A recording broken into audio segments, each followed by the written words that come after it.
Welcome to episode 146 of the Horror Dads podcasts. Jamie, you Hello. you ready to go long?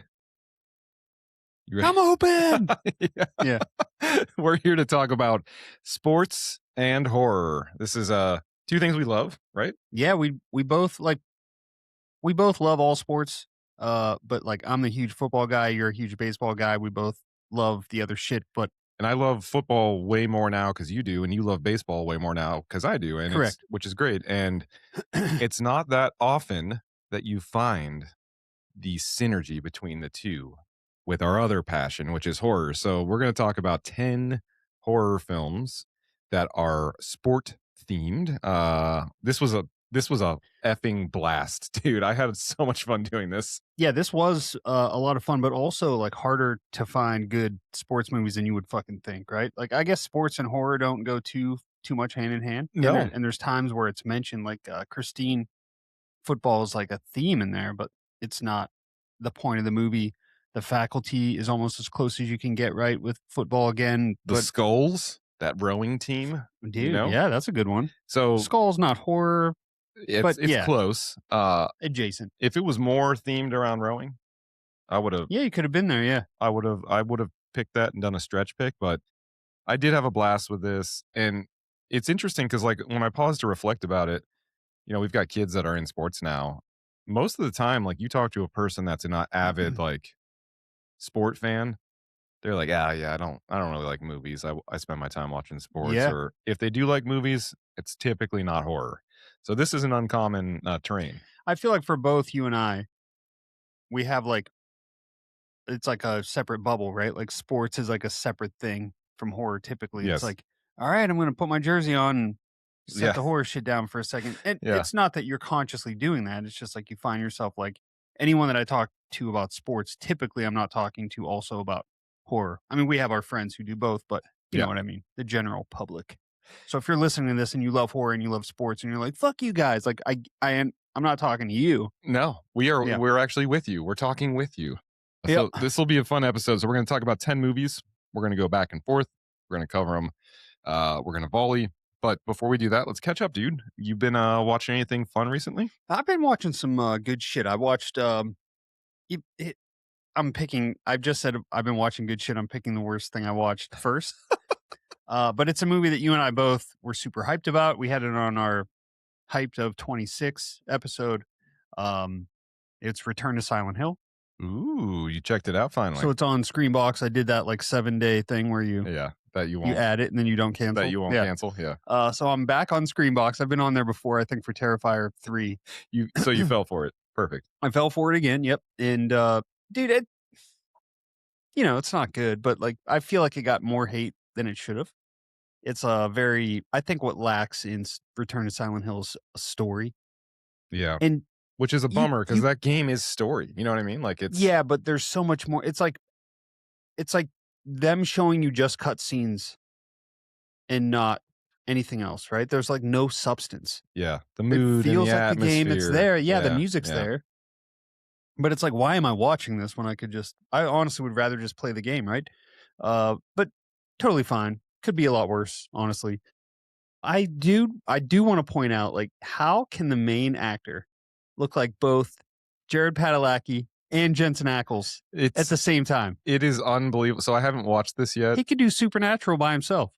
I've watched the trailer enough times and know the person well enough Yeah. to recognize that what you're saying is 300% true. It's Dude. unbelievable. I couldn't like look at him serious. This is where we're going to find out, like, all right, first full AI film that no one knew that these were fake people. Yeah, we know people love Supernatural, so we took both characters and merged them together into one super fucking shitty. Anyway, and then I watched They Will Kill You. Oh, how was it? Pretty good. It's a fun movie. Yeah. You know what I mean? Mhm. I think I saw a review that said it's not really horror, which is bullshit. Like, this is a horror film. It's also like a cult devil worshipping film, which is I mean, typically that's as tied to horror as horror. it Yeah. gets. Like, come on now. Really gory, really ridiculous, over the top. It's like it almost does it. You know what I mean? It's like Yeah, a 6.5 out of 10 type of movie. But still worth watching for sure. And then I've been going back through the Burrows, not back through, but I started it stopped watching once I found out it was canceled for some reason. Now I'm back in, Dude, which is weird.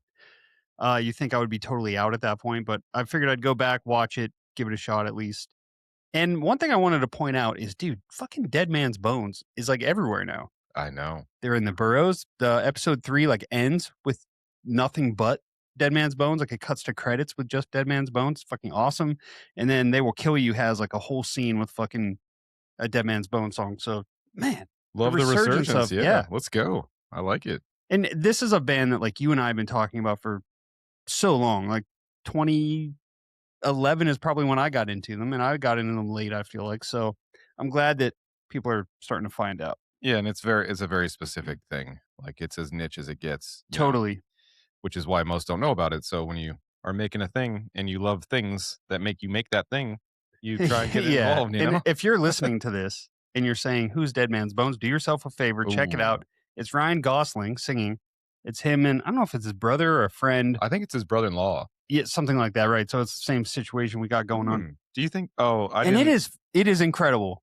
It's like it feels like I don't know. It's from like the 50s or 60s almost, like that like yeah, it feels like it's coming through a Victrola, yeah, you know? yes. Yeah. Yeah.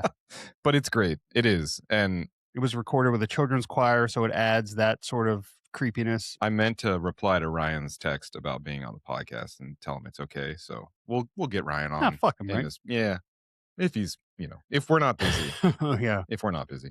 So what have you been watching, buddy? So I also hit up The Burrows. I have not finished it. I watched probably 3 episodes, fell off. And then for whatever reason, it's been top of mind since learning the news. I think it was yesterday that Yeah. the Yep. the second season it's done. So they've Right. canceled it so far. But I haven't finished it. But what I've seen so far, I'm like, I like this. I don't love it, but like it's good. Yeah, it's got some I feel like they couldn't decide what they want to be. They try to do too much humor, Hmm. especially with that one neighbor who has cancer. Just like Yeah, it's a his jokes didn't really work for me. Like little bit of his an humor. identity Yeah. crisis. Yep. Yeah, Also, I can see why this didn't work audience wise.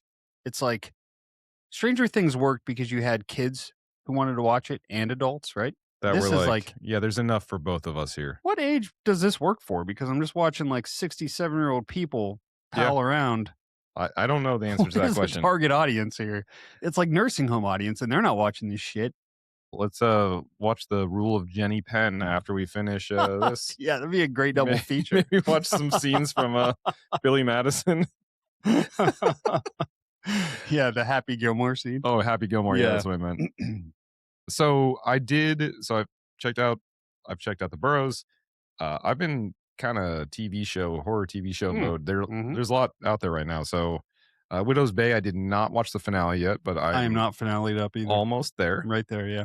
Can't wait to get there. And then Cape Fear is a new Oh, have you show. started that?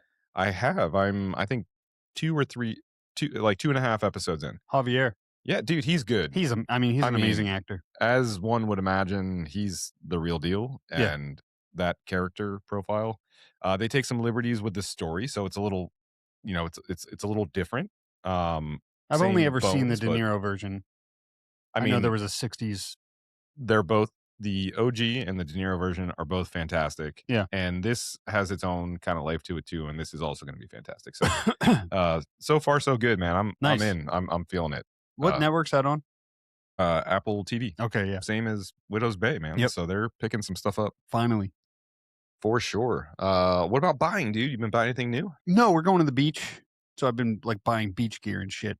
Beach footballs and stuff like that. Let me help you out here because you've been getting something. Oh, yeah.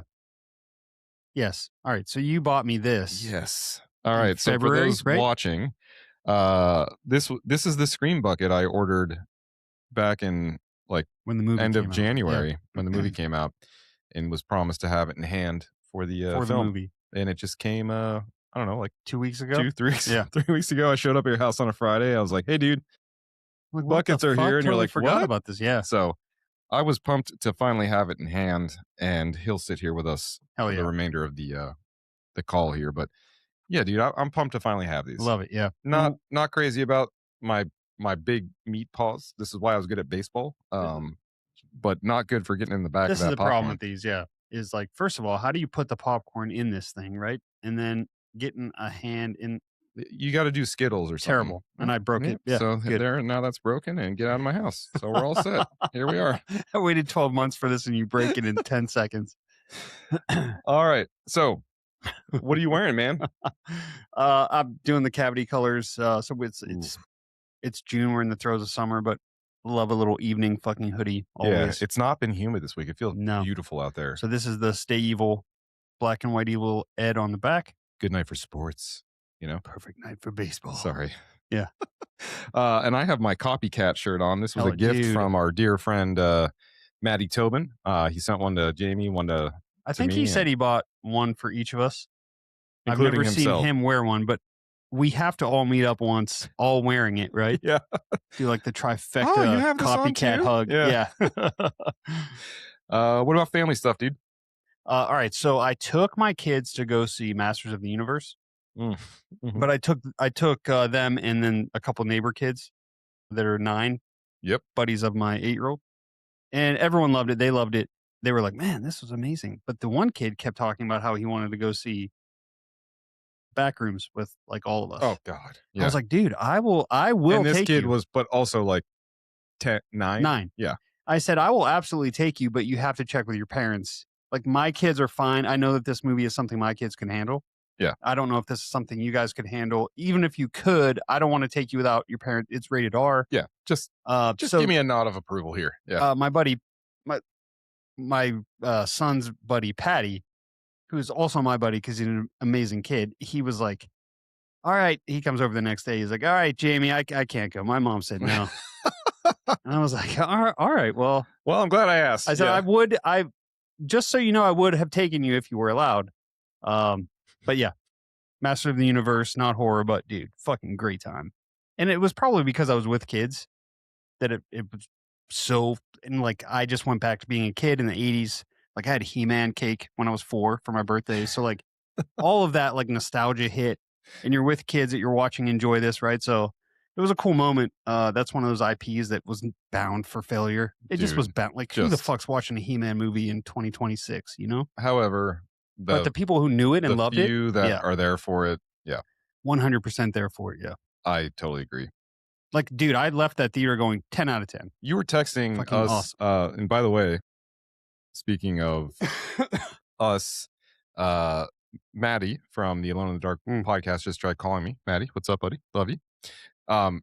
But you were texting us, me, Maddie, and Mike Yeah. from Alone in the Well, Dark. we have a group chat. Yeah, like, oh, I just left Masters of the Universe.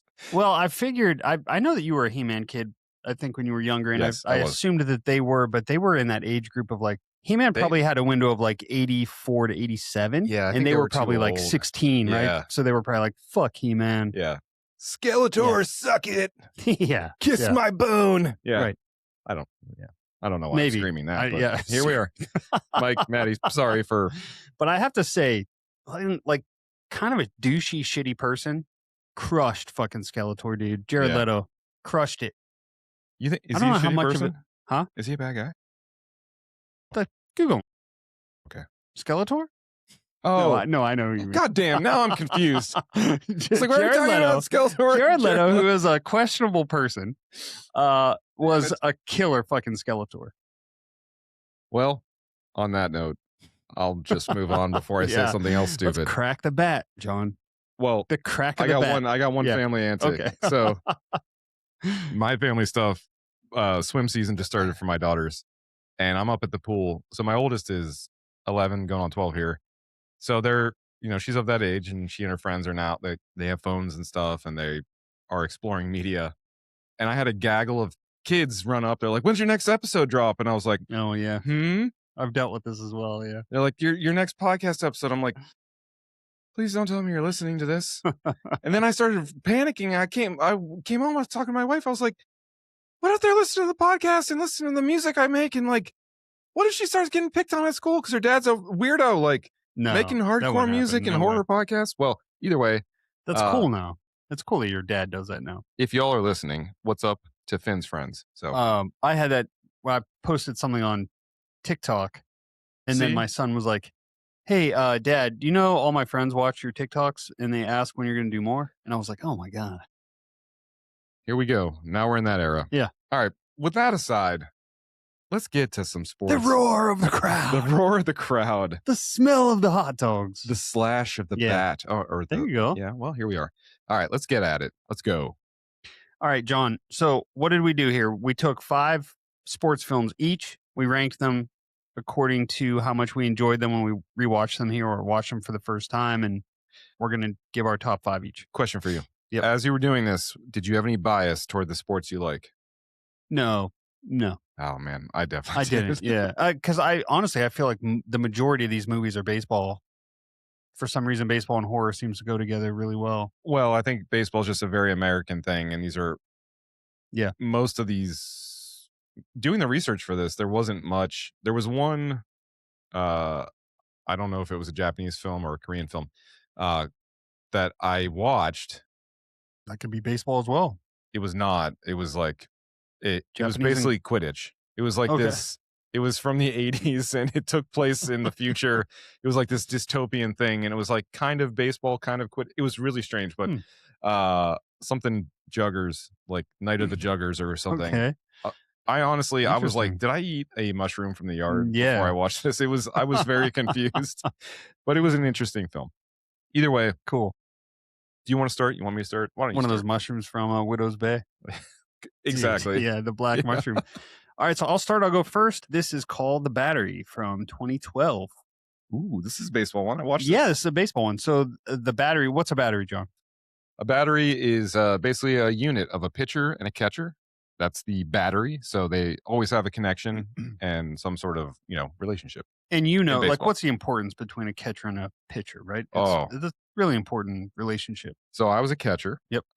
Catcher typically calls the game, right? Hmm. So you call the pitch. The pitcher has Yeah, to trust. you do the 2 for change up, right? 1 for fastball, one of Yep, those or in the one glove. finger curveball. Now you just press a button on your knee because they have a Yeah, no, it's yeah. communication system. But yeah, like you got to have nothing but You trust need to be there. simpatico, and you need to Hmm.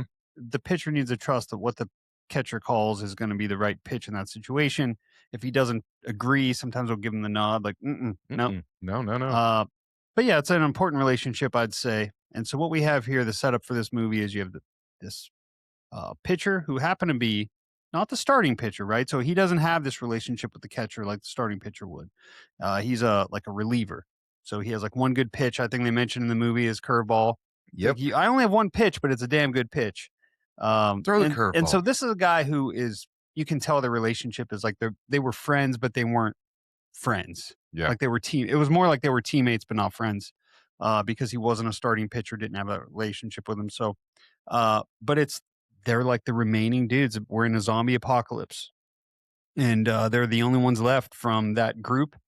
So it's really just like a road trip buddy film, but filmed like really felt like a Larry Fessenden film.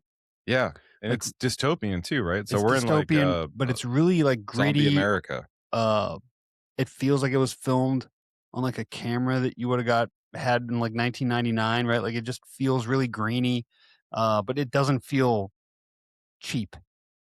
And No, this is written, directed, starring Jeremy Gardner, who did that fucking Santa Claus movie. I don't know if you remember that one. I do. Yeah, yeah. Uh, I mean, this is like, I didn't love this movie. No, but it's indie and it's like sentimental, and Yes. it's very intimate feeling. It is. Remember Steakland? This felt like that Yeah. kind of. And I shit on that movie because the cover was terrible. Then you Yes, watch it, you're like, oh, this is actually pretty good, exactly. right? Like it's not a This was bad a film. zombie version of that movie, essentially, Yeah. with a little less depth. But what I do like is between like when they have moments like chill moments, they have moments of reflection where they're using baseball sort of as the analogies to like keep going and the strength and and they'll be like playing catch and they'll just And like they have use it these as a talks as distraction exactly, too. yeah. Like let's not overthink like idle hands or the devil's playground, right? Like think of being in a post-apocalyptic world and it's like you have nothing but time and the people that don't use their time constructively or figure out how to spend their time, those are the ones like looting places and probably like kidnapping Exactly, people yeah. and shit. Yeah. So these two have this like system and it's like you care for them and you want them to survive and you want them to have a relationship. So it stands out because it focuses more on the people than on the like the horde attacking them, right? Totally. Yeah. It Yeah. it feels more like a road trip buddy film than it does a zombie film. Yeah. And it's a good movie. It is, and you have the one dude who's, like, less aggressive. You have the one guy that's bought all into the post-apocalyptic, like, lifestyle, right? Like, just killing Yeah. the fuck out of these people and being aggressive and being, like, overly rude to civilians. The other guy's, like, way more passive and, like, "Nah, I don't know if I should," like, "Bro, it's a zombie, shoot it," right? It's like maybe you'd be a Um, starting pitcher if you had that killer yeah. instinct. Yep. And it does. It like creates that parallel. I think a lot of these movies do, and that's Yeah. sort of the point of the But prompt, this I one guess. especially. It's very overt here. Yeah, there's And yeah, you subtext can in see it. the relationship that you have in baseball or as an athlete, and it's like, yeah, to your point, like, yeah, exactly why you weren't a starting pitcher because you don't have it, Yeah. right? And that catcher probably sensed that before this happened, and then it's like, I'm stuck with this fucking one curveball Now pitcher. I got curveball Dan here. Yeah, Fuck. yeah, Now we're exactly. together for life, But yeah, literally. it's like a this one feels like almost like a coming of age for 20-something-year-olds. Yeah. This is an exploration tale. This is honestly, this is not an amazing film, No, but like it's a good movie, and I would recommend checking this out. totally, and I think actually, now that I'm thinking about it, Larry Fessenden is like one of the ancillary characters in this, Oh, there you go. now that I say that, so, yeah, worth checking out. This is The Battery from 2012. Nice. Good pick, dude. All right. I could not go in a more opposite direction for my first pick. So here we are. I'm going back to 1983 to a film called Fatal Games. Oh, hell yeah. Man. All right. So Michael Elliott directed this movie. Only movie this guy ever made. Okay. Wow. Yep. Jesus. Starring Sally Kirkland, Lynn Banashek, and Sean Masterson. And this is all about these athletes that are at this like sports academy that are getting, they're kind of like systematically getting killed off by this mysterious javelin thrower. So Sure. that's our weapon here. It's a javelin. But it feels like this is, I'd say this is akin to like a fall break kind of mutilator sort of vibe Ah, okay. in terms of like Yeah. quality and character Yeah. type. Yeah. Okay. What's funny about movies like that is they don't all hit. The No. ones that hit achieve cult status, And like The Mutilator, but I have two on this list of this ilk that I mhm. will absolutely be watching again. Cool, Yeah. perfect. So, this is the first of them. So, this is a classic 80s slasher vibe.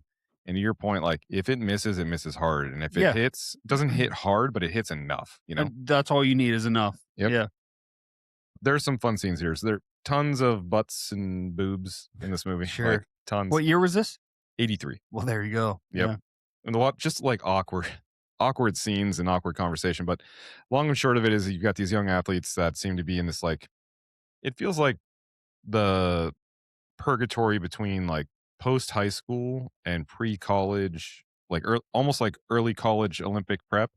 'Cause Okay. they Yeah. really focus on like age and like, hey, your window, your window, your window. Like you've only got 2, 3, 4, 5 Mm. years for this, which is a Which in reality, sports, that's how it is. Yeah. especially Olympic sports. Like when you're Yeah. Oh, talking like yeah. javelin, shot put, swimming, right? Like not Yeah, as much because there's swimming, a but 4-year window for the actual event, yeah, right? Yeah. yeah, I mean, you have events leading up to that in between qualifying events, but like the actual thing you've been training for and doing all this shit for is once every 4 years. So you have like a 2 event window, right? dude, which Unless is you start at like crazy 12. Yeah.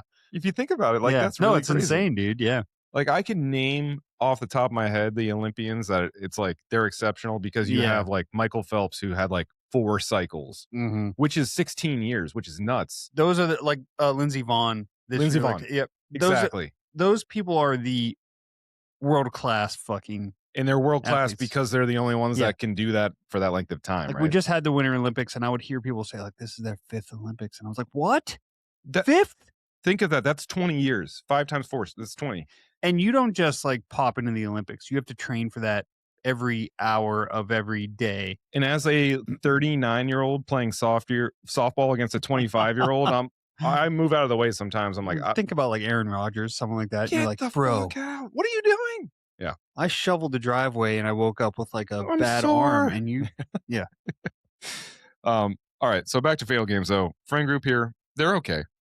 We've got a group of like horned up dudes basically, and they really their priority is like I kind of want to do my sport, but mostly I'm here for Want female to bang? affection. Yeah, Yeah. like that's the play here.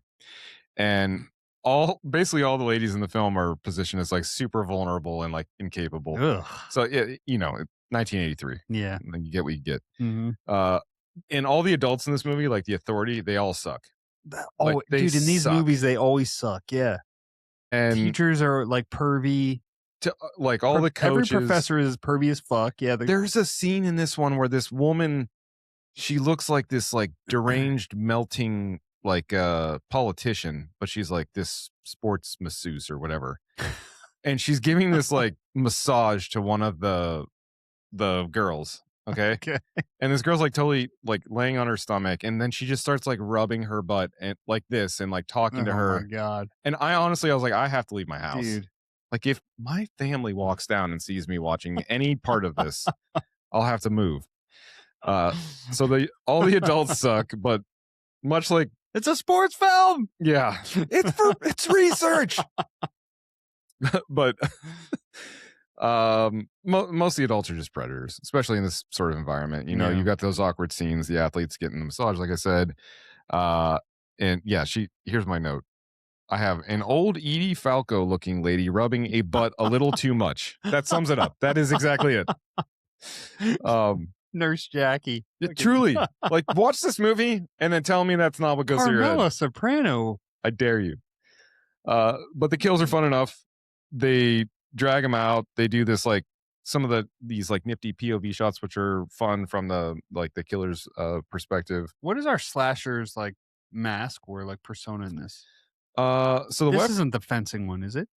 no, but they are like covered up. It's mostly POV and javelin Oh, that okay. you get Javelin. Yeah. more than anything. But you don't not get shots from the killer's perspective.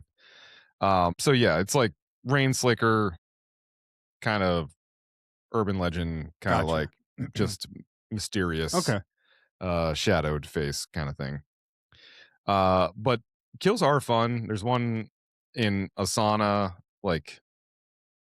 everyone's It's gotta be a good sauna kill. everyone's like naked almost in the Yeah. entire movie, Good. even the Perfect. dudes. And she's being chased. She sees her friends outside the window. She's like banging on the window. They just turn around at the wrong time. She's gone. She's One going of those. through. Yeah. And then she gets javelined in the spine, and it's a true whodunit. They red herring the hell out of this one guy who all he does, like his only purpose in the movie is to be surly and to be throwing a javelin on the practice field. Like every time you see him, that's all he's doing. And he's just a prick to everyone. And you're like, well, I wonder if he's the killer. And then he gets javelined in his own Oh, they do domain, that right? thing. Yeah. Yeah. But and is fine. It Yeah. is a whodunit, like I mentioned. You're just trying to figure out who it is the entire time. But this movie's fun, man. Like it's not this is not the best movie, but it has this, I don't know, it has these fibers of like emotional connection. You've got like parents that are giving pressure on some of the kids. You have these relationships even amongst the kids that are like, we should move in together, and it's like, no, we're too young for that.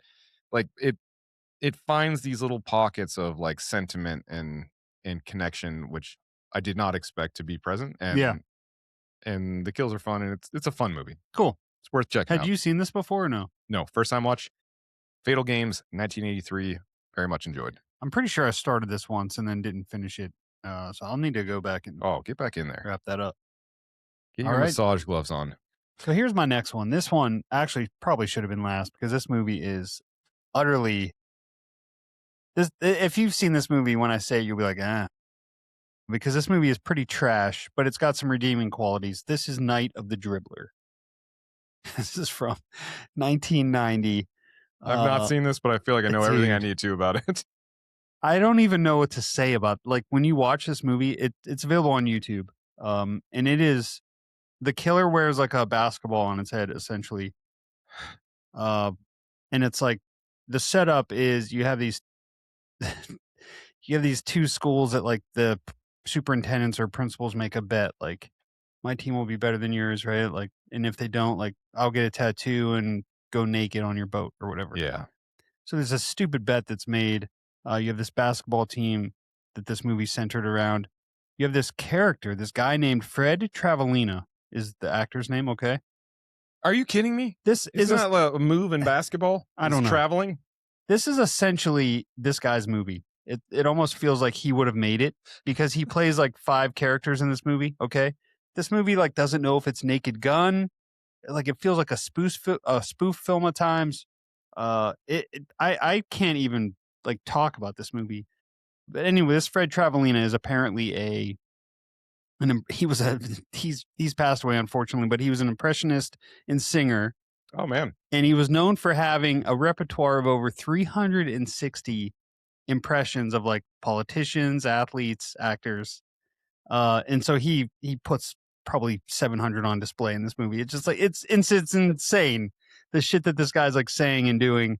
And we have like the basketball team is ridiculous. So what happens is the starters are getting killed off one by one, Oh, get him out of here. right? Gives you a And the shot at the backups are roster. coming in, and then we have like this equipment boy that wants to play, but he's not good enough. He doesn't make the Boy. team, so he's the equipment boy, and he's constantly like crying to his girlfriend, who's like, "Yeah, you cried to me about this yesterday."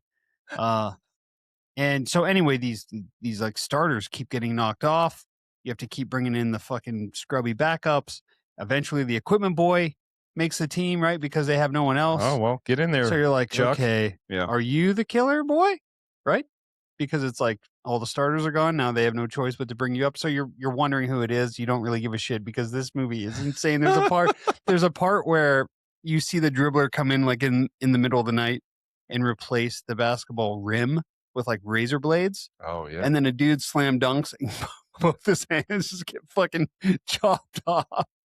Oh man. There's a one of the yeah, one of the starting basketball players is an Elvis impersonator essentially, and just like he'll like go down the court doing like Elvis moves. Is this Travellino? No, this is not. Oh, they're just playing he's off like his energy. Travellina is like the announcer, the coach. Like he plays all these different. I think he's the detective as as well. Man, this movie, if you haven't seen it, this movie is trash. But it's like a movie where you can't not like smile the entire Yeah, time. You know you're what I just mean? having fun. It's worth putting on sometime if you have a buddy over who's like you're drinking beers and you know that you're like minded and like this stupid ass shit. This is something we'd watch at like Horror Hound, right? Yeah. With Oh, our buddies. Yeah. I'm in.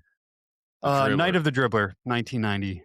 Man. Fucking ridiculous. All right, I'm heading to the 90s as well, buddy. So I'm going with you know how I like to do this from time to time. Working a little bit of a television episode. Had to Oh, do this. dude. Yeah. So I was at your son's Yeah.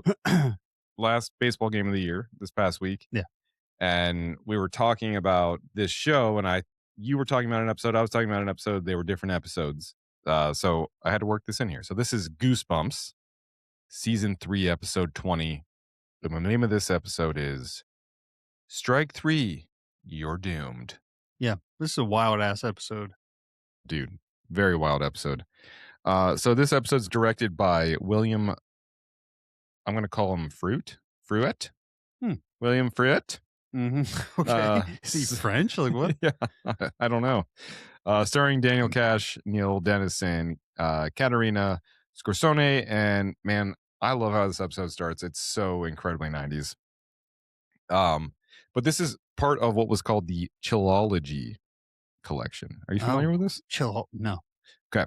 So I saw it as part of the like primary title, and I was like, wait, what is that? I don't remember this. And the Chillology storyline, it's like a 3-parter. Okay. And it was not written by R.L. Stein, but it's in the Goosebumps pantheon. Oh, gotcha. So it's part of the show. It looks and feels the exact same. This was not a book written by R.L. Stein. Oh, interesting. Yeah. A boy who cares deeply about the game of baseball. Okay. Okay. And he gets like mysteriously sucked into this town called Carlsville, which all 3 of these stories, that's like the general foundation is like someone's getting sucked into Carlsville for a different reason, but they all know each other and they all kind of see that it's happening. Yeah. But we're brought right in. We've got this kid who like clearly loves the game of baseball, and his mom tells him like, hey, you might play today. And it's like, oh, that's fucking sad. So you're just like Yeah. going every day and Yeah. showing up, and it's 90s as hell because you quickly cut to a coach arguing basically with an umpire saying like, I'm not going to start him today. He sucks. And they're like talking about this No, loudly in the every middle kid of the has to film. play. And no, and he goes, this is a county league. Like he's going to play. Yeah. So they're like arguing about it. And then everyone's talking shit. Basically, this kid like heartbreakingly strikes out, and then everyone's being super mean to him. In the field, like all the kids are talking trash, and the parents are like, easy out. And it's like, Oh are God, you kidding me? Uncle Chip. Oh, exactly. Dude, exactly. Uh, but his dad's kind, his mom's kind, his brother's kind. But if I'm just saying it now, if this was my kid and this happened, I would punch You'd be pissed. the coach in the Yeah. throat. Like, get out.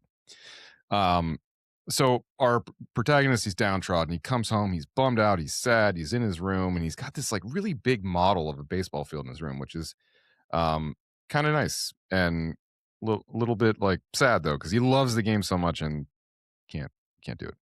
So after this experience though, like his dad comes in, he's like talking to him, he's like, oh, we're gonna watch a movie, son. Like baseball's not the most important thing in life. Like Yeah. you did your best, good effort, like nicest family you could possibly have.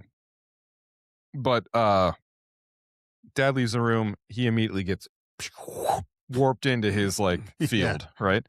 And this is when shit gets really crazy. So he like goes again into the Mhm. field, and he's now like in this little micro like field, like Beetlejuice, right? Like, okay, now I'm Yeah. in this model that was in my room, and it is weird and as hell in there. So Like weird, dude.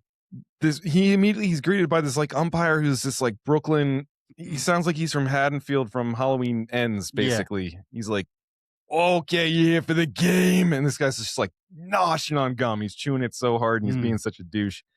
Um, but this is where really the episode feels like an acid trip because uh he's like taking at bats and the ball slows down in front of him and then he hits it and he's running to the base and the base is moving and then the lava pit opens and then he finally gets to the base and his feet get stuck to it and then he's like rotating around the field and like there's this pitching machine that's like shooting live balls 1,000 miles an hour at him and they're just missing him and he's like, I want to go home.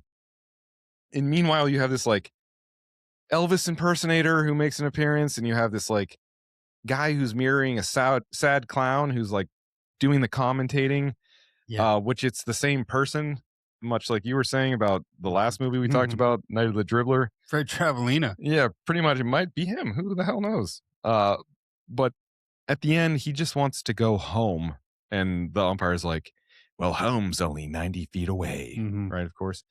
And then he's like, okay, so I just got to run home. So he's running to home base, and a pickle ensues because these two like weird creep ass monsters that look like they came from like Mad Max appear. And then the baseball has teeth, and then he ends up at home. And that literally is it. There's no explanation except his friend comes over at the end and is like, I went to Carlsville too. And they're like, What? and then Oh, episode 3 is what happens wow. next. Damn. So season 3, episode 20, strike 3, you're doomed of Goosebumps. Cool. It's a good one. Love that show. Yeah. All right. So here's my next one.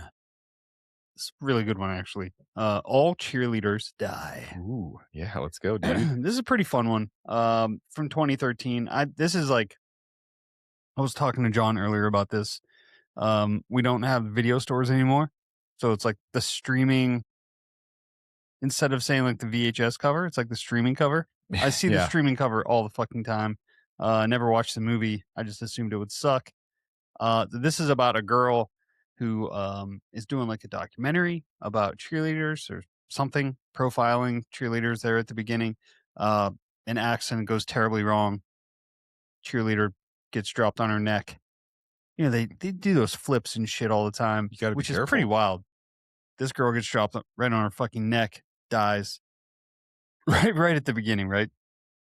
And her boyfriend, who's like this really douchey fucking like high school football captain. He's not the quarterback. He's like the captain of the team. Yeah. And he tells all the players what to do. Like typically the quarterback in these movies is like the end all be all, right? Not in this case. It's like this guy tells a quarterback what to do. Like this is the I don't even know what you like the big dog, right? I Yeah. think he says like my dogs, where my dogs at? Yeah, he's just a douche. A total douche. But the our girl who was doing the documentary is now like her goal is to like end this dude's like high school year, like just make him suffer, right? And then it gets like slowly this gets to a point where like it gets to a head where like he punches his girlfriend in the face and the girls are My like, God. all right, okay, well we're gonna call the cops and like your fucking career's done. You're fucked. Uh, And so now he like starts chasing them like they're doing like this roadway like chase, right? And then the girls fucking going in the river and they die. Almost all of them die. Well, they get brought back because this movie's like the fucking craft meets I don't even know. This like girl who's practices Wiccan ends up like she has like these crystals and these stones and she brings her friends back using these stones and like now these girls are like, all right, fuck you football players, right? So then it becomes this like kind of battle of this girl and then he discovers what's going on and gets a crystal himself and then the battle at the end becomes like this good versus evil type thing. So this movie's really fucking wild. I would say if you're going to pick a sport, it's cheerleading yeah. mostly. A But little bit of football yeah, sprinkled I in. was You gonna kind of get say, that yeah. that symbiotic relationship. Like right like everyone is always like football players date cheerleaders. And there's even a part in this movie where he says, "All right, my boys aren't dating any cheerleaders. No football players are allowed to date cheerleaders anymore because like fuck you girls." So it's When in like this reality, whole it's like thing. the cautionary tales, like this douche is running around punching people. So Well, there's a ongoing thing of like football players, especially because of the way football is so heralded at colleges and high school, and they're the ones who get the money and the funding typically because of oh, so it's right. like So they're like, there's like this thing of like football players can kind of get away with whatever the fuck they want, and yeah, anyone else can't. which isn't right, Which of course. isn't Yeah, no, of it's course. disgusting, but Uh, yeah. but this movie kind of plays on that trope of like the football players can get away with anything. And so it's good to see the cheerleaders get away with something in this one. This is All Cheerleaders Die 2013. Um, yeah, I'd say like 5.5 out of 10. But when you're digging the bottom of the barrel, this is a good one. Also, when you hear that title, you're like, "This, there's no way this is anything." And then you put it on for Yeah, 5 minutes. You're like, "Oh, there's some production here." Like, there's a little more to it. yeah, Yeah, I mean it's like the this is crystals and shit gets a little hokey. It's definitely not a perfect film by any means, but no worth checking out if you feel like you've seen everything. good pick, dude. Yeah. Good pick. All right, I'm heading to my next one. We're going back to the 80s. So this is the film we've talked about in certain capacities, but I don't think fully on an episode yet. This Okay. is the movie Night Game from 1989. Yeah, we've done like what have you been watching? Yeah, Yeah. man. So this is directed by Peter Masterson, starring Roy Scheider from our uh, July 4th Dude. film of all Yeah. films, Jaws. Yeah. So same guy and basically same character in this movie. Also starring Karen Young and Lane Smith, and this is about a police detective who's been basically tying a pitcher's strikes and pitcher's performance to a serial killer who's slashing throats of blondes. It's been a while since I've watched this, but is it like he only kills on the night that a specific pitcher pitches, right? Is that how Correct. it is? Yeah. That is exactly Okay. it. Doretto is the pitcher's name. Got it. So, but yeah, as we said, like this movie's Jaws, and mostly because of Roy Scheider's character, and he's pretty much the same thing. He dons the moniker though of Lieutenant Mike Seaver in this Mhm. movie, Mike and Seaver, really? yeah, that's his name. Isn't that the same last name from Growing Pains? Seaver? It I could feel like be, it yeah. is, yeah. But this takes place in Houston, so Yes, the Astros. instead of Martha's Vineyard, we have Houston, Mhm. and instead of a shark, we have Pitcher. a hooked Oh, yeah. serial killer, um, serial throat slasher, I should say. So, but Seaver, Scheider's character, he's a former baseball player and he's totally obsessed. So, obsessed with baseball. And that's what I love about Listening this to it movie. always. Dude, it's always on. Like, in everyone in the movie always has it on. Like, people are walking around with these like radios, like the size of this thing. They'll be like, "Well, I just got off my boat," and they're like walking around. They got a radio under their arm, and they're just listening to the games like super loud, which Yeah. is basically what I do with my phone. Like, so Like Kolchak. That yeah, guy loved baseball as well. dude, exactly. but everyone's carrying around a compact radio, listening to baseball all the time, like you just said. The score for this movie is actually really solid. I think Pino Donaggio did it, and Mm, I think he also did Carrie and The Howling, and damn.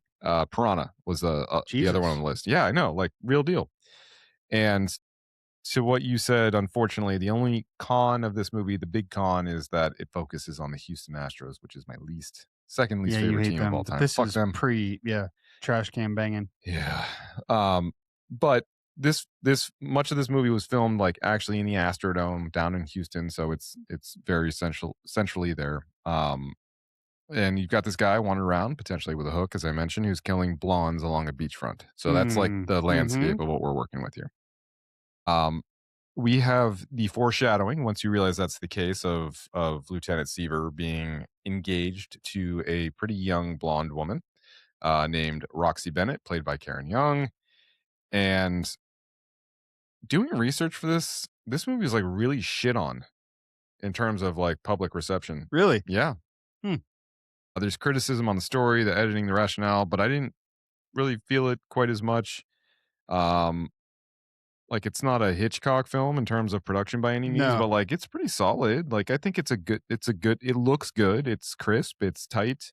Um, the storyline's like pretty predictable, I guess, in where it's going, but it feels like you're watching an episode of like I don't know, like any action TV show that just takes it a little bit further, a little scarier, and it's got like a Yeah. serial killer, Yeah. you know?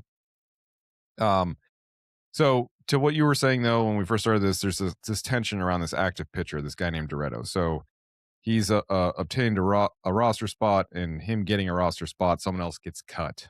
And then once that person gets cut, Mhm. He others starts cutting get others. Yeah. cut. Yeah. Yep. Uh, and there's a realization that like the murders start to happen every night that this guy pitches. And I think the idea is like, hey, I want to get the headline for Sure. me so you don't have it, sort of thing. And that really is the rationale here, and that's sort of what this is. Pacing's pretty solid though, ending's pretty predictable, but it's kind of fun. And I'd say more than anything, like if you take anything away from the conversation around this movie, is it has a very comforting vibe. You know, there's a charm. There are these like ancillary characters at the police station, I would say, kind of reminiscent of what's it called? The Town That Dreaded Sundown. Yes. Um, you have these like kind of like charming little micro interactions, like the woman that's working the front desk who brings the aspirin to the one cop, and then she doesn't bring him water, and he's like doing emotion she can't see. Um, and then afterwards, they're like talking about it. He's like, "You can bring the aspirin and the water at the same time." She's like, "Yeah, okay." And it's those moments that I love about this. It's like it's not even good writing. It's just comforting direction and comforting editing and the vibe and the look and the feel of it. It feels like you're watching an episode of Columbo on steroids. Yeah, I feel like if there's a gripe, it's that this movie is like it feels drawn out, you know? Yeah, If there is a gripe. yeah, Because to your point, this is essentially a procedural episode, yeah, like a procedural detective TV show episode. So you're taking something that could be 40 minutes and making it an hour and a half or an hour and adding an hour to it, right? exactly. I mean, exactly. So it does feel a little bloated, but But because like it's good. honestly, the the kills every time like the picture is up, like it's like it feels fucking intense. No, But you have it's all these legitimately moments scary of at times. Yeah. yeah, And it has that like hard boiled detectiveness to it totally. too. And a lot of the characters are shitheels. Like Yeah. some of the suspects that they're vetting, guys like, You're telling me that you're giving me a hard time because I like little girls, but you're with Roxy and she's young. and he's like yelling back. Like it's like really intense at moments. Yeah. Uh It's a really good movie. It just like again, like all these movies, not great, yeah. but good. Yeah. It's not great, But but this it's is a really good. better than some. Yeah. Yeah, it's comforting. This So is your number 3? that's my number 3, and this is Night Game from 1989. Night Game. Night Game. Cool. Yep. All right, so my next one is Him, and this Ooh. is from it's either 2025. Yeah, 2025. This just came out last year. This is directed by Justin Tipping. Although I feel like this is one of those movies where they mark like Eli Roth movies Yeah. Jordan Peele. where you never hear the actual director's name, right? It's just like Eli Roth, producer. The same thing here with Jordan Peele. You only knew Jordan Peele was attached. You had no idea who actually made this fucking movie, and it wasn't Jordan Peele. So this is about like a football player who was groomed from the time he was probably 8, 9 years old to Yeah. even more than we know. Groomed to be like the next goat. They keep saying, which is like ridiculous. To like quit saying the word goat. But that's It the whole said a point of this lot in movie, this right? movie. And we have the Wayans brother. Is it Marlon Wayans? Yeah, Marlon. Yep. and he's the goat. He's the Tom Brady in this movie. And the kid is watching him like in the Super Bowl when he's like 8 or 9, and Marlon Wayans is the fucking dude, and he goes down with like this horrific like leg injury. Well, cut to like 14 years later, But on the play, he wins the he game. won the championship. Yeah. Yeah, he won the championship and then suffered a broken leg, right? Um, Sort of like a Bo Nix type of thing at the end of that playoff game where he won the game and then you find out 5 minutes later that he's done. You've been. Is your femur shattered? Yeah. What's going on here? So he he is going to the combine and everyone's like, this is the next goat. This is the guy that's going to take the place of Marlon Wayans. And then he's out practicing on the high school field, his old high school field. The coach is like, I'm going to take off, but it's great seeing you again. Great having you home. He's like, all right, coach. He's like finishing up his warm ups. And then this like fucking dude dressed like a goat or something. You don't even know if it's real. Fucking comes and like hits him upside the head with like this ceremonial looking club. So it kind of knocks him out because of this injury that he has, which is a skull fracture, blunt force trauma. It takes him like, he doesn't get drafted. Yep. Well, he gets a call from the fucking goat the day of the combine that he doesn't get drafted. Like, hey, we want to bring you out to I don't remember the name of the team.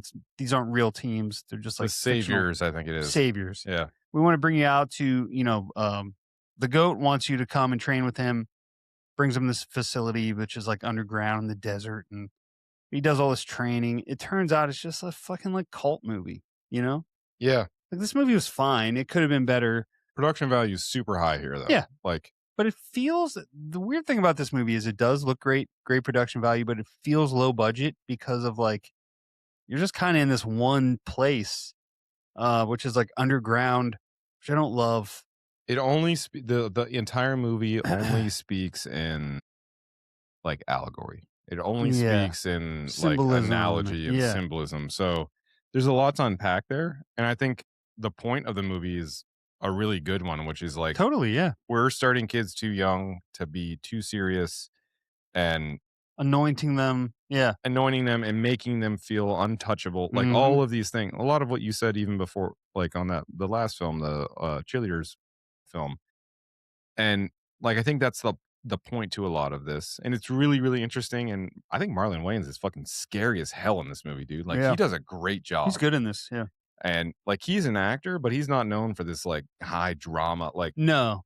this is the dude that made Don't Be a Menace in South Central. Yeah, and Scary and Juice in Movie, the Hood. yeah. Yeah. Like this is that same guy. And Yep. he does a really good job of taking on a serious role and being the older guy that's a mentor, and fucking he looks great. What the Yeah, hell? I mean, he looks jacked as fuck. That Like, dude's he got to be looks like- pushing yeah. 60, right? Like, come on. I don't know, but yeah.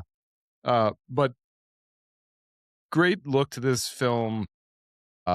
Characters have some interestingness to them, but there's something that like there's just too much like allegory for me, I guess. It's like it's not Yeah, it just explained it enough. doesn't work. Yeah. There's just something about it that doesn't work, and I don't know what it is. This was my second watch of this movie, and I was really trying to like figure out like what do I not like about this movie because it's not terrible. The writing's good. It's a good enough story. Yeah. I think it's just like knowing what it is, which I knew. Like what it is. Yeah, Clearly, you're start this movie like this is gonna sacrificing- be weird. Yeah, and it's a sort of like, do I sell my soul for greatness? Yeah. That's the Yeah, whole it's the story of the Rosemary's movie. Baby thing. Yeah. Yeah. Do I sell my soul for fucking greatness? Yeah. And at the cost of pretty much everything. Yeah. And, you ask yourself, would you? Do I? Would I? Like Tom Brady clearly did this. he did this. He sold his fucking whole family and soul, right? And he's even said in the past, I mean, he didn't ritually do this, but he essentially like got divorced because he did that last year with Tampa Bay. I And mean, he's even said like I went people should take this as serious as they can, but I went too far. Like I just did too much. yeah, And you get fucking sucked into it. And this isn't football exclusive. This is any sport. it's anything, To be but yeah, to anything, yeah. yeah, To be the greatest, you have to sacrifice everything. everything. Yeah. To be the greatest at almost anything, you know? So it's a great story. It's a great tale. Movie. Yeah. Yeah. No, I'm with you on that. And And that that was him, him right? from 2025. And this is available on Netflix. Good But yeah, pick. if you're a football fan, worth watching. Or a horror fan like Yeah. all right. I'm hanging in the 80s still, dude. I can't leave. I won't leave. Don't make You me. shouldn't. Do not make me. So, we're going to the same year as Night Game with a film that had a completely different production value to it. This is the movie Iced from 1989. Wow. Damn. So, directed by Jeff Whitney, starring Deborah Delicio, Doug Stevenson. And this is about a group of childhood friends who are invited to the opening of a posh ski resort, unaware that an old nemesis has murderous plans in mind for them. What a Hmm. weird, fun. Jeez. So this is my other film that has that whole mutilator kind of vibe. Okay. This one also has like an April Fool's Day sort of vibe to it too. All right. So similar, I don't want to say production quality, but similar aura to it. I think the budget on this movie was like 150, yeah, $150,000. I've never seen this. Yeah. This first time watch. 150,000? 150,000. And like Jesus. what you get for 150 grand, dude, I'm not joking. Like it's honestly incredible. I Hmm. know this is 1989, so that's not nothing Yeah. then. But 10, like that's half the budget of Halloween, which was made 10 years earlier. Yeah. So that's wild to me. No, that's yeah. But this movie goes right in. So our sport here is skiing, winter sports. Goes right in, and there's this absurd shot of a skier like on the top of a mountain, okay, like getting ready to like drop in on the slope, and it just pauses for a horrifying amount of time while they're doing the credits. And this like skier's just like paused, and it's like backlit and it looks ominous. And you go through this like really intense, wild score that must have been like 100 of the $150,000 budget. Maybe. This like really intense score, and then it's just paused there. They do their um super backlit shot, and then all of a sudden it like snaps in, that skier drops in, and then it's a scene of like dusk, which doesn't totally add up. And you have a bunch of people skiing down this mountainside. They're holding flares, and like it looks cool, but it was also one of those things where it was like, wouldn't it be cool if someone was just like 20 people were skiing down here with flares? Let's just film it, right? And I think it felt kind of random, but that's how the movie comes in. So It's you're like in for it. squeeze it in somewhere. Yeah. Stuff it in. So everyone in this movie is just like it feels like you're watching like the Sharks and the Jets like jeering at each other, like you're like, oh, this is West Side, Yeah. we're gonna West Side Story at each other. Yeah. So you just have these like shitheads at the beginning that are young and they're like talking trash. But our opening sequence, we're not even like 3 minutes into the movie. Not even. We're probably 60 seconds in, and you immediately find you got two dudes that have a problem. They're fighting over one woman, and they challenge each other to a ski off. Oh boy. So and it immediately turns into an episode of Magnum PI, and they're going down this hill and they're going hard, and like the music, it's this like funky bass line, just like slapping, and you're just like going. And I found myself, I was like bobbing my head, and I was like, Yeah. this is so dumb, but I am in. Like, get me a t-shirt right now. So they're in this like ski off and overacting like crazy. They're fighting over this girl named Trina. They get through their ski off. The one dude like wins, I guess, if you can call it that. And then everyone like goes back to the like chalet or whatever they call it, and they're like just partying. Okay. So everyone's getting hammered now, and of the two dudes, like the one won the girl's affection, and he's just like getting hammered by himself. and he like goes in and picks a fight, and they're like, "Fuck you, get out of here!"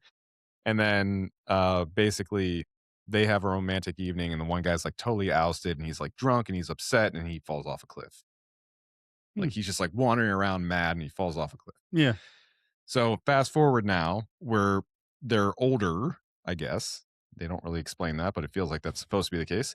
Okay. They're older now, and they've all been.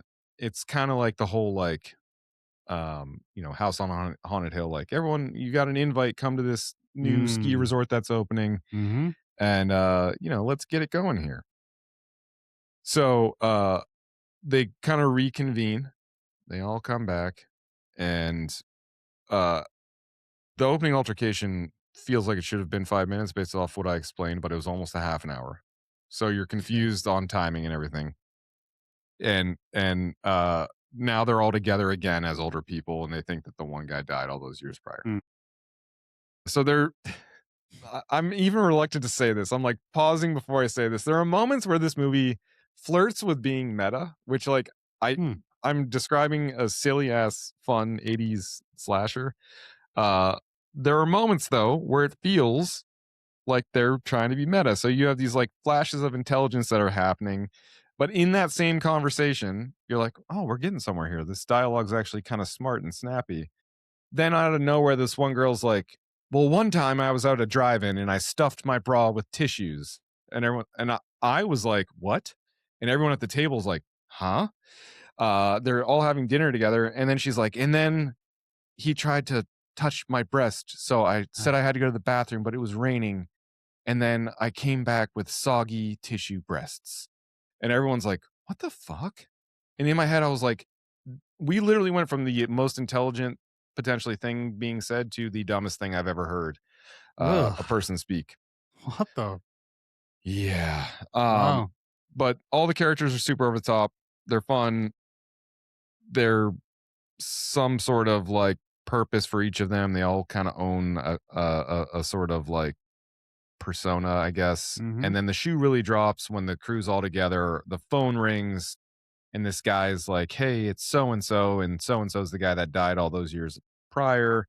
And he's like, "Well, no, I invited him. He was on the guest list. I sent him one." And then one by one, they start to sort of get picked off. So that's what you're dealing Well, with there you here. go. Not a perfect movie by any means, but this movie was way more fun than I ever realized. I didn't even know it existed. So Was this sort of the late 80s had like a not a slew, but a few like really good there was Ski School 1 and 2. I think there was it Better Off Dead, the John Cusack? I'm not Do you sure. remember when South Park did the ski episode? I don't, but I remember It's Always Sunny doing one. But they were and It's Always Sunny probably spoofed on the same shit. But this is probably like a horror because you said this is 89. 1989. Yeah, so this is probably like a horror maker. Like, hey, let's do this ski thing, make it a horror film. It's a great idea. I'll have to check this one out. Yeah. Iced. 1989. Iced, hell Check it yeah. out, dude. All right, so here's my number one. We're going back to baseball. Don't bring your baseball around here, because we'll fuck you up. This is Blood Games.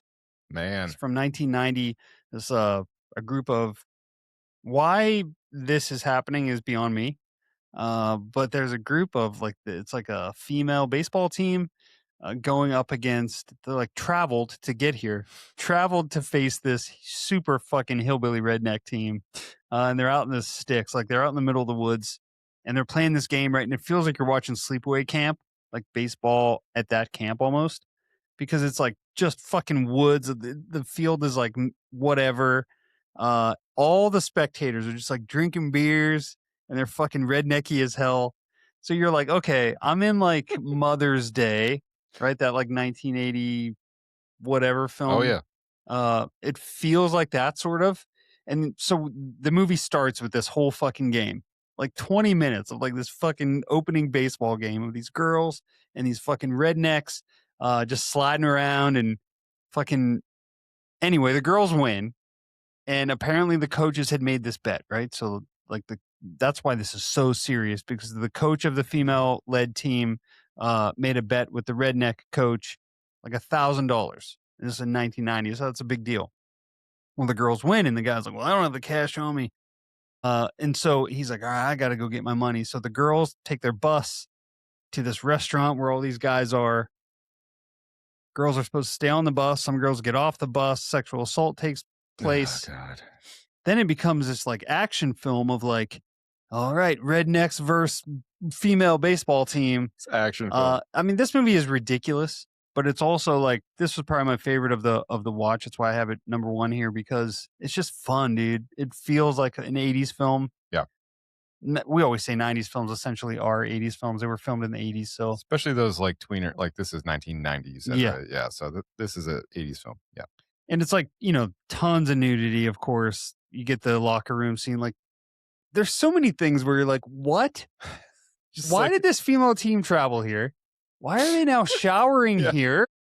Fucking get home and shower. Please don't come out here by yourselves. See your sneaky rednecks like peeking and Ugh, sneaking in there. yeah. It's just like it's as 80s as you would expect a movie like this to be while still being 1990. But yeah, I mean, this movie's a lot of fun, but also it has all those moments of like, ugh, a lot of ick because the redneck guys are just taking a little bit too far sexually and And this is Blood Games, you said, right? Blood Games. Yeah, I remember this being like a Vinegar Syndrome release a few years ago, and I was like, man, I've never heard of this movie.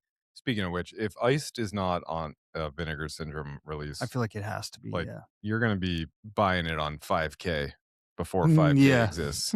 Yeah. So you're getting this with that movie as a double feature. Have you seen this Blood Games? No. You'll I've like not. this movie. Yeah, I Yeah. haven't seen this one. It definitely has that feeling of like that. It definitely has strong 80s vibes. Yeah.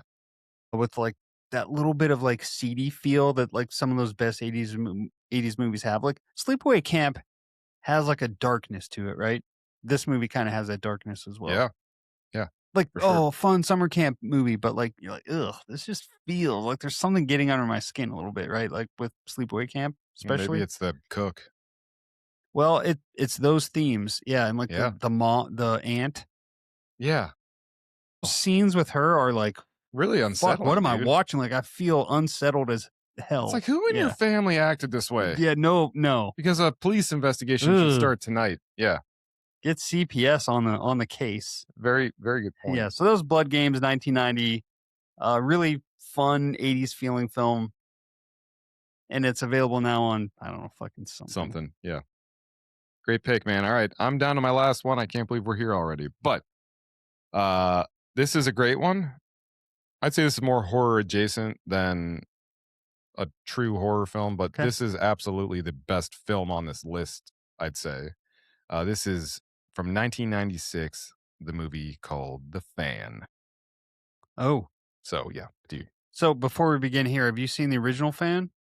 No. I think that's from I don't know 60s, 70s. I've never seen it either. So, is I've- this a I've- remake? It's a remake. This is news to me. I had literally no idea. Yeah, it's a remake, and apparently the original is way better. What? Yeah, I don't know. I mean, this movie's great. So Shit, man. yeah, I don't know. So, Tony Scott directed this, though. Yes, you know what else Tony Scott directed? Top Gun, Beverly Yes. Hills Cop 2, And Spy Game, Days of Thunder. Days of Thunder, and a bunch of Kenny Loggins and George Michael music videos. I have her in right here. Perfect. That's perfect. But yeah, dude, Days of Thunder, Which Beverly is Hills Days Cop of Thunder, 2. Top Gun, two of my on. favorite movies of all time. Yeah. Yeah.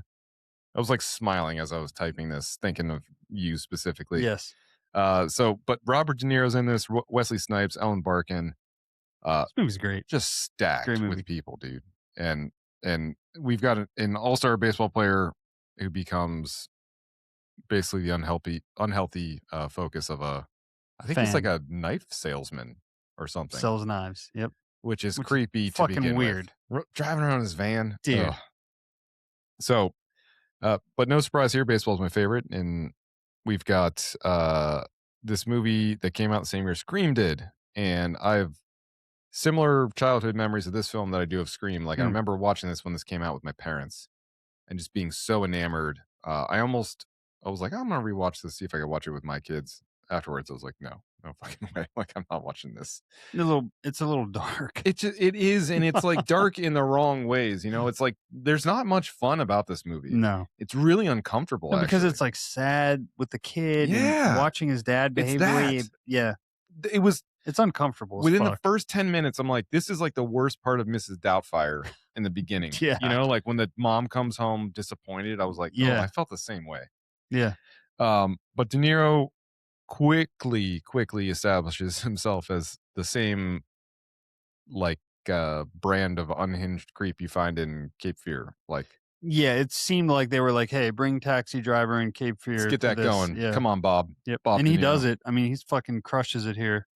Yep, and he's totally fixated, obsessed, and I'd say he's like sociopathic. And we're set in San Francisco, so the setting is beautiful. Like Oh, the direction and the filming, dude, like the ball this field. movie, Like, yeah. it Tony Scott's looks the real deal. so good. Yeah. Sound design's amazing. And Like the this had a crack of the budget. fucking bat. Yeah, Yeah. dude, get me in there. Uh, and and so the Giants are our team of record here, and they have just signed their all-star player, Bobby Rayburn, is the character's name. Yeah. Who's played by Wesley Snipes. And This is at the height of Wesley Snipes' career too. Like he's the coolest of the cool here. so It's like Will Smith before the slap. so record-breaking contract. What do you think it is that he signed? If you had to guess, this is 1996. I mean, I just watched this movie, so wasn't it 40 million? Yeah, it's 40 Yeah. million. Yeah. So you got to think like I don't think they say, but like call it like 5-6 years, 40 million, right? Where now I mean, yeah, but in 96, people are signing Yeah. 60 million a year contracts now. they make such a big deal about the contract. People won't Everyone's quit. shitting on him about it, but Yeah. so he signs this though, and everyone in the town is pumped, right? Like De Niro's character, he's pumped. Everyone's pumped. Making excuses for him and stuff. Yeah. Yeah, Well, his mother died on the death. What do you expect? Yeah. so stuff everyone's like that. super pumped until he starts to suck. Yeah. Right? Like, and De Niro's totally obsessed. He goes to every single home game, even at the expense of his relationship with his career kids. and everything. Yeah. Kids, career, all of it. And he's calling into the radio station every day too. He's and that it's just guy, like yeah. he's insane in this movie, dude. And it's so creepy. Like he calls in so much that the radio disc jockey, Ellen, what's her name? Ellen, whatever. Ellen Barkin. She knows the sound of his watch because Yeah. he calls in so much at a certain time that she knows when the alarm goes off on his watch. Who's like, she hears that alarm later in the movie and she's like, that sounds like so and so. Oh, Gil or whatever his name yeah. is. Yeah. So, but he gets to this point where he's now starting to try and insert himself into Bobby Rayburn's life. Yep. Right. Which is really weird. And the biggest point of conflict here, though, What are you doing here? Yeah, you've got a young Benicio del Toro, right? Who's been moved. Is that who that is? Yeah. He's been moved from center field to left field to make room for What's Bobby his name? Rayburn. No. Oh, it's something super douchey. It is Juan Primo. Juan It's Primo that yeah. they keep saying. Yeah. Which is hilarious. Like, it's like a ridiculous name. But it's Benicio del Toro. He's such a great fucking actor, dude. Oh, dude. He's honestly one of the best. He is so good. But they're fighting over the number 11. Yeah. Right? Mm-hmm. He's like, hey, I need my number. No, you can't have it. And Juan Primo's like, fuck you. You took my position and I'm playing better than you. And he's outplaying him. Primo's outplaying him. Like crazy. And to this day, like I still avoid the number 11. And it's because of this movie. Like I hate the number 11. Makes sense. Yeah. I do. I avoid it at all costs. But man, this movie is suspenseful. It's goofy. It feels pretty unconventional, but it also has like that 90s thriller vibe to it of like movies like Speed and but it also balances that like insanity of like a Cape Fear. Like this is a truly scary and uncomfortable movie, and it's like just really good acting offset by great like film work too, like great film directing work. Yeah, looks so good. Like it looks so good. But yeah, this movie just shows like, you know, everyone's a fan of something. It could be horror movies, it could be baseball, it could be football, it could be rock collecting, bird watching, whatever the fuck. And this is the movie that's like, hey, this is how you take it too far. Also, if you delve too deep into, to your point, anything, bird watching, honestly, anything, there are fucking pricks associated with that thing. Right? There just are. There are people that take it too far. Anything. Too far, too serious, too something. And so it's cool. Like this movie really focuses on the obsessed baseball fan, but there are these obsessed fans of everything. Yep. And they exist, and they can be fucking volatile creatures. Yep. And we see the volatility at fucking Overload here. Like that moment when he is at Bobby Rayburn's house after he saved his kid because he just happened to be he's in the right place at the right creeping time, with right? Yeah. binoculars. And that moment when he goes in the closet, steals his jersey from when he played with the Braves, and then they're outside playing catch, and he takes the coat off, Dude. and that's when you see Bobby Rayburn. Like Wesley Snipes plays it so perfect. Like when he realizes this guy's a fucking psycho, right? But he just starts fucking playing it. And he tells it. him, He knows how to handle him. my and he name's does it perfect. Curly. Yeah, He Curly. says, my name's Curly. And what he says that really sets him off is he was like, what'd you do to get out of your slump? And he wants him to say, well, Juan Primo died and I got my number back. Yeah. Getting my number back was what he wanted him to say, yeah. And he didn't. He said, I stopped caring. So he Yes. was like, well, now I've been slighted. So here we Well, go. before that, too, he slights him by saying, like, oh, thank God you're not a fan. Yeah. Yeah, because and Yeah. then that was the ultimate, like, you're gonna die. Like, fuck you. Yeah. I mean, this is going to be Because me he and slighted his fandom. Aaron Judge on the subway Fandom, one yeah. day. Yeah, He's I like, mean, dude, anyone who's a fan of a sports team, that's why this movie works. That's why the psychology of it works, is because any of us are like on, like if you're, if you're listening, if you're a strong fan of a team, or anything. there's a line that we all like have that you just can't cross. And you have this irrational, like, I love that person or I hate that person for no other reason than like, oh, they've done something I like. And if you're like, hey, where's which is a ridiculous why sentiment. is Judge not playing in it? It's like, oh, his sister-in-law passed away. And you're like, it's his sister-in-law. Who gives a fuck? Get on the field. Your and arms shit still like that. work? Yeah. Come on. Which is a fucking absurd thing. Like, dude, fucking ridiculous. Yeah. fandom is insane. Yeah. It really, really is. It is. So I think this whole topic explored it. This movie, I think, was the most succinct version of it. But this was fun, dude. I'm glad we did this. We had a lot of fun. Great topic. So please, listeners, jump in. Let us know who you're a fan of. And let us know what movies you think should have been on this list that we might have missed. Hell yeah. Check out the Patreon. Hit us up with a 5-star review. We love you guys. Love you all. Peace out.